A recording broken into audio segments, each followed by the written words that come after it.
face without brows and eye makeup and just fully done just looks always super funny. But as you've read in the title, we're going to do a brand review, but this time on Anastasia Beverly Hills. My collection of ABH products does basically only contain brow products and 3 eyeshadow palettes, so I don't have anything from her complexion line. I know there is a concealer, there is foundation, there is highlighter kits that are not sold anymore, I think. There are lip shit stuff. I don't have any of those, so we are just focusing on brows and the eyes. And I do have this big batch of information that we are just going to talk about this. We're going to cover when was it founded, who's Anastasia Suarez, I have no idea how to pronounce her last name because she's Romanian. We are also going to cover some of the hits, the collapse, and of course the drama. So let's go. I have actually just right now 6 Anastasia Beverly Hills brow products open that are sitting in the drawer where I just have my brow stuff in there. For example, one of the most known items, the dip brow pomade. But I'm not a dip brow girl anymore, so I don't use it, but I am not ready to declutter it since maybe next year I will be a dip brow girl again. For now, I'm a brow pen, brow pencil, brow powder kind of girl. I also have one big pot of the brow freezes that came out, was it last? No, 2021 this came out, and I know that I had this big size in the Sephora Advent calendar of 2021, and I fell in love with it. I used up the big pot. Then I grabbed a smaller one in a holiday kit. I used that up too, and now I'm technically on my 3rd of this, but I don't know. I kind of don't like it anymore because I feel like it's too sticky. My brows don't hold at the same time, and foundation and powder sticks to it, so it looks really off. The brow powder is of course one of the most amazing items from Anastasia Beverly Hills. Mine is in the shade taupe, and in every of those brow powders you have a dark and a lighter version of your color, and that is just so useful. How can we now talk about the brow whisk? This is the first step in my brow routine that I would just use in a minute. Then of course the liquid brow pen. I love that too. And I'm currently using the brow gel from Anastasia Beverly Hills. This and the clear brow gel are both amazing. So let's start with some brand info. So the brand Anastasia Beverly Hills was founded in 1997, that way, by the Romanian woman Anastasia. Again, I don't know her last name, Soare, I don't know.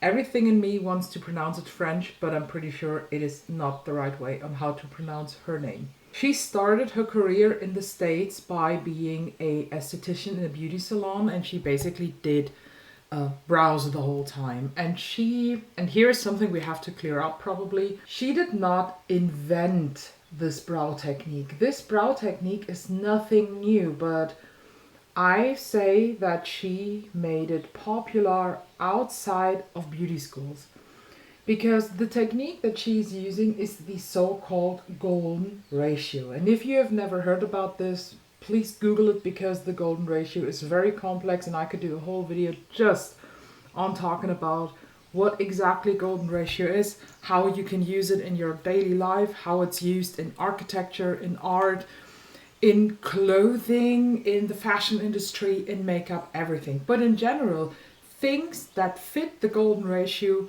are visually more appealing to us than things that do not fit the golden ratio. And Anastasia herself, she studied in Romania, and she studied, where is it? Again, I have to read it off my piece of paper. She studied art history and architecture. Both are just fields where the golden ratio has a very important role. So it is actually not a surprise that she basically took that knowledge that, by the way, has been here since the Greek old times, and used it in makeup. This is nothing new, but she is the one that made it kind of popular. And her boss at the beauty salon where she used to work at, he thought that this way of doing the brows is just way too small of a niche. So no way that this is something popular. So what she did is she rented a room, like a beauty salon, and started offering exclusively brow services, and that was the thing in the 90s. So 1997 she had her own salon, and that is the birth of Anastasia Beverly Hills as a brand. In early 2000s, or exactly in the year 2000s, she already released her line of brows that only a couple years later, we're talking 2007 and kind of 6, launched in Ulta and Sephora and other retailers. So that was basically her big step into the industry. She herself used to be married until 1994, and her husband was called, or his name was Victor. He was a captain at a ship, and they do have a daughter together, Claudia, which you probably better know under the name Norvina, because she is not only a makeup beauty influencer herself, she's also the current president of Anastasia Beverly Hills. I think besides the brow products, the thing that literally broke the world were her eyeshadow palettes, because in 2016, that was when Modern Renaissance was released. And Modern Renaissance was a palette that was at that time completely new to the world, because warm tones, pinks, golden, mattes and shimmer and all that. And I remember that time because it was the time when the beauty YouTube world was at its peak, in my opinion. And at that point you were just unable to watch a video without people starting their looks and we're going to use, I don't know what's it called, raw sienna, burnt sienna, or whatever kind of shades from this palette, or for Makeup Geek.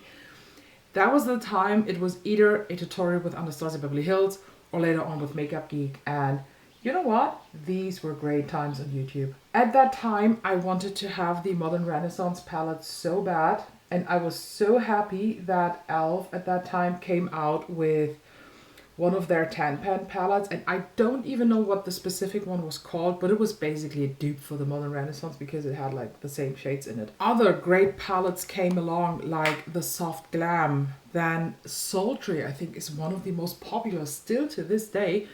And I myself, I grabbed a bundle out of Modern Renaissance and Soft Glam, I think 1.5 years ago on Beauty Bay, because they had both palettes for €40. That was a fucking great deal. And then I used it once, both palettes I used once, and then I decluttered it because the eyeshadow quality is so bad.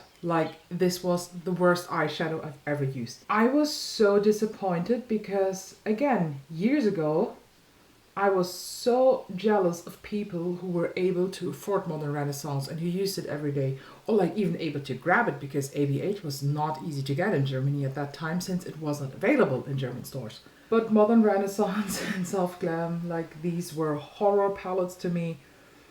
They looked super shitty. The eyeshadow quality is not good. And I think, and I know that I literally fucked up the brows, but we can fix that. I think the reason for that is quite simple. This eyeshadow quality was everything at that time, but between 2016 or 2017 and 2021, 22, 23, we have had such great improvements on eyeshadow quality that we now look back at those shadows and be like, why the fuck were we impressed with that? We have moved on, and ABH has moved on, because the new palettes are chef's kiss. I mean, you guessed it, probably the clean spoolie technique is suitable for every mistake you do. So let's talk about the recent 3 palettes. And yes, I'm saying 3 because the Primavera was before Nouveau started my personal love back for Anastasia Beverly Hills, but Nouveau is not interesting to me because there are 2 face powders in it, but I hate it. But the interior design of this palette is basically the same. So in the past 1.5 years, they released 3 new palettes with a new formulation, new pan design, everything. The first one they came out with is Nouveau, and that actually is, to me, nearly a dupe for the Natasha Denona Retro. I'm talking about the mini retro. This is an extended version of that.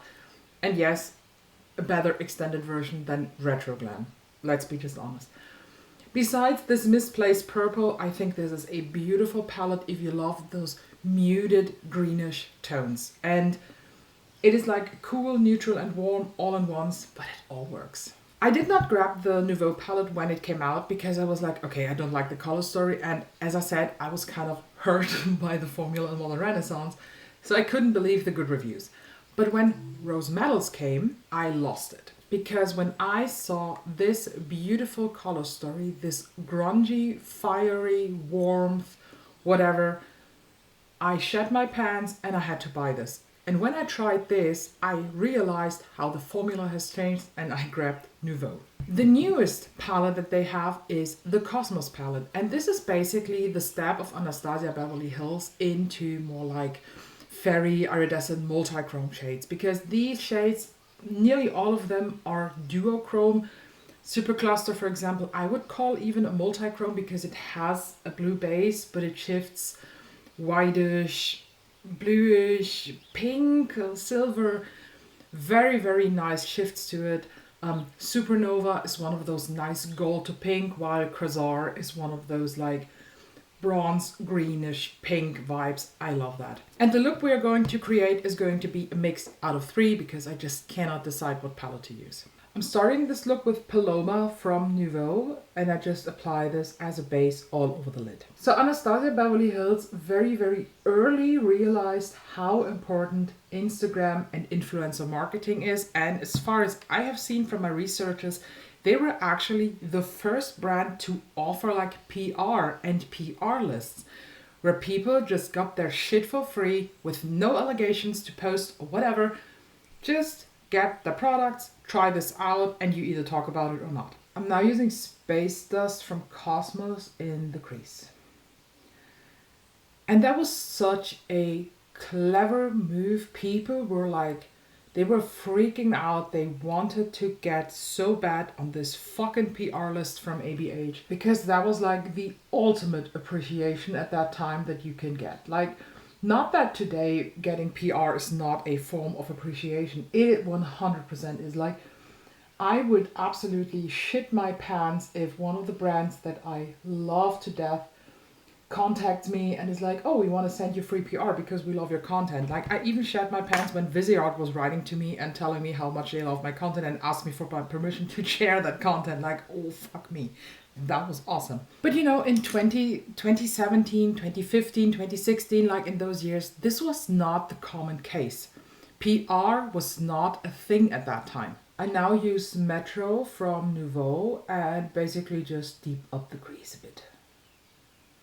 I don't know where this look is going, so I just let the creativity flow. I think I want to stay in this more warm area, so I'm going in now with Mars from Cosmos and yeah, just deepen up the crease here. I also apply a little bit on this like outer V area to set my eye with that. Let me just tell you something about the like most famous collabs they did, because even collaborating was, I think it happened at that time, but not in the frequency we see today. Like every like other release that we see on the market is somewhat of a collab these days. It's, I don't want to say it's annoying, but it's borderline getting annoying. So in 2016, ABH collabed with the makeup artist, I don't know, Makeup by Mario is the brand now, but his name is Mario Dedanovic. I put the name here. And they brought out the Masters palette. This was basically a palette out of mattes and shimmers. In 2017, we have the famous collab between ABH and Nicole Guerriero. I used to watch her and I was never able to pronounce her name, even though she said it a couple times. But they brought out a highlighter 6-pan palette and oh my god, that was so pretty. I love that palette. I never had it, but I love to look at it. And now it's not available anymore. I think in general that collab was the like starting point of the glow kits she did in general. I'm now using Royal from the Rose Metals palette and tap this on the outer third of my lid.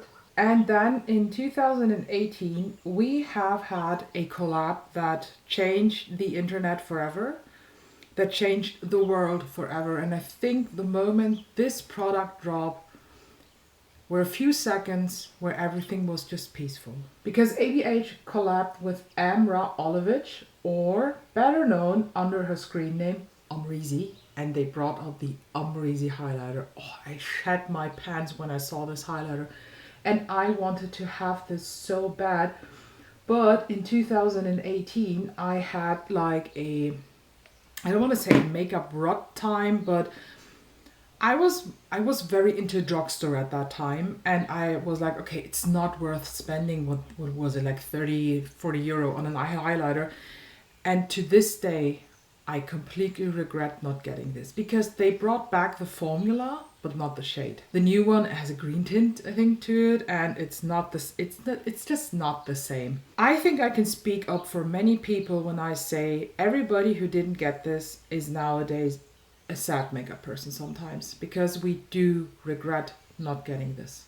We do really. So ABH, please bring the Umreezy highlight back. I'm staying in the Rose Metals and take Rose Fire, and I apply this in the center and blend it together with Royal. And I'm now using Sun from Cosmos and apply this on the rest of the lid and blend this into Rose Fire. So we have a nice gradient on the lid.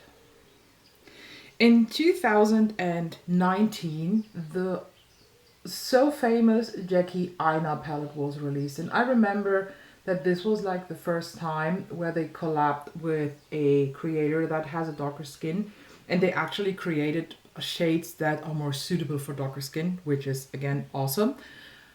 But at the same time, or in the same year, shortly afterwards, they also released a collaboration palette with Carly Bible and with, I had to read off the name, Alyssa Edwards, who is a drag queen. I have no idea about that Alyssa Edwards palette. Like, this completely went under the radar, and actually the Carly Bible released too. And I remember the critique that ABH got, because like the Jackie Aina palette released literally like 4 weeks before Carly Bible, and that was too close to each other.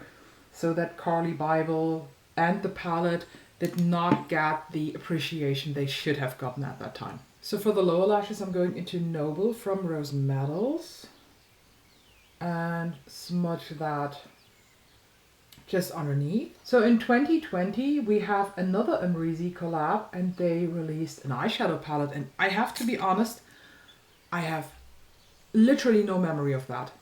I cannot remember that palette. The Umreezy palette, deleted. It's not here for me. And if you also don't know how it looked like, this is what the Umreezy palette was. So I'm now using Fleur from Nouveau again, and basically just blend out the darker shade. And for my inner corner highlight, I'm using Heavenly from Rose Metals. So I just did the mascara, and let me add now some gloss. I'm using the Givenchy Rose Perfetto one in black pink. This is everything again that I have from Anastasia Beverly Hills. I do have some other shit in my like backup drawer. I have a clear brow gel over there. A brow powder is sitting there just for the case I ever use up that one that I have. I also used a couple times the other brow pen that she has that has like a triangular shape, but I don't like that one, to be honest, because it's too messy. And before we end the video, let's talk a bit about the drama around ABH, because makeup drama, we have the subculture thing. And if you don't know what happened, oh, I highly recommend just getting into it, because basically they released the subculture palette. I think it was after Soft Glam, like it was the third palette they did in that format, and it was a hot mess. The shades were like basically shit, unblendable. Some of them even like break when you touched it with the brush. The videos were hilarious. That drama was so big that ABH even had to do an apology to the customers, because that was just a faulty thing.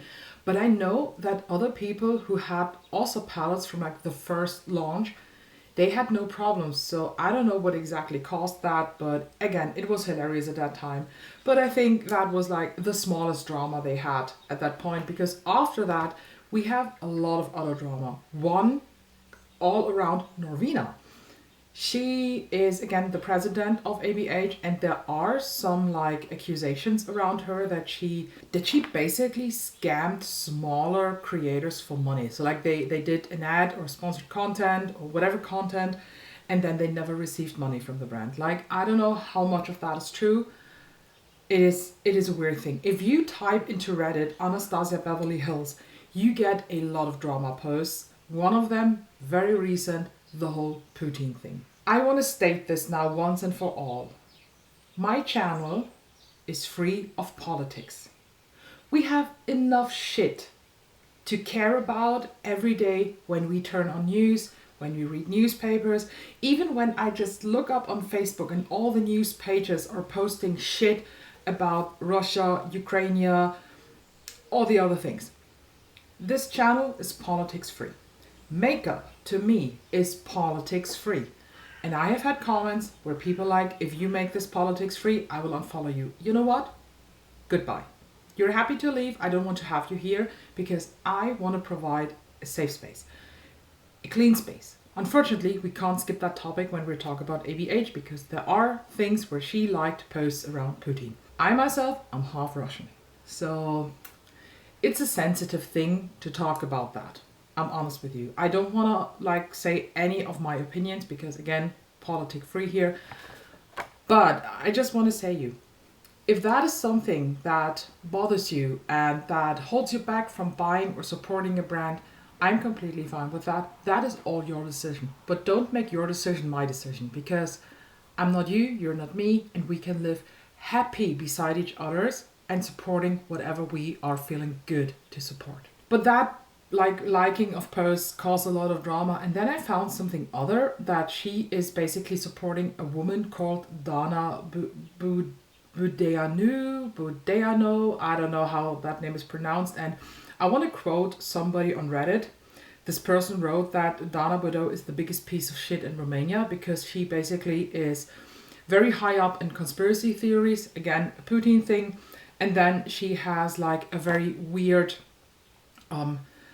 point of view about the relationship between man and woman and how family should work. And she basically said things like a man should be allowed to hit a woman and to put it in its place, and if a woman is asking a man to help with the kids, he's not the real man. A man should never be seen with the kids holding or with pushing the stroller through the streets, which, okay, that is truly disgusting. And the thing with those accusations and with those things that we see on the internet, you never know how true it is.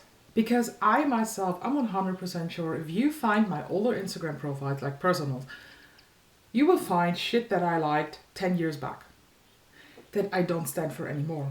When I see shit that I posted on Facebook 12 years ago, I'm like, oh my God, how dumb have I been? People educate themselves, they move on from things, so I cannot say if this is true or not. It's just, if you want to go further into that drama and educate yourself on that drama, you're happy to do so, but I just want to mention it so you know there is some things in the back, but personally, I don't care.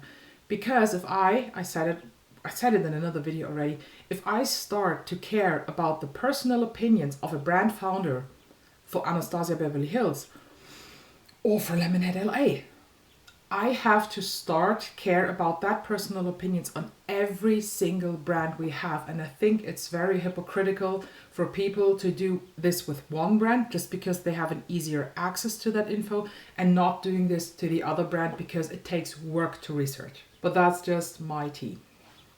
So let me know now, is there anything from ABH that I'm maybe missing? I know that the lip glosses seem to be quite good, but I have so many lip gloss that I'm just not interested. But maybe by the end of the year I will declutter some, so maybe then I have some spaces to fill with maybe ABH. Let me know what your favorites from the brand are. How do you like the new palettes? I'm absolutely in love with them. And how do you feel about the whole brand? And thank you again for watching. Don't forget to follow, subscribe, and all that shit that everybody's telling you to do. And I will see you in the next one.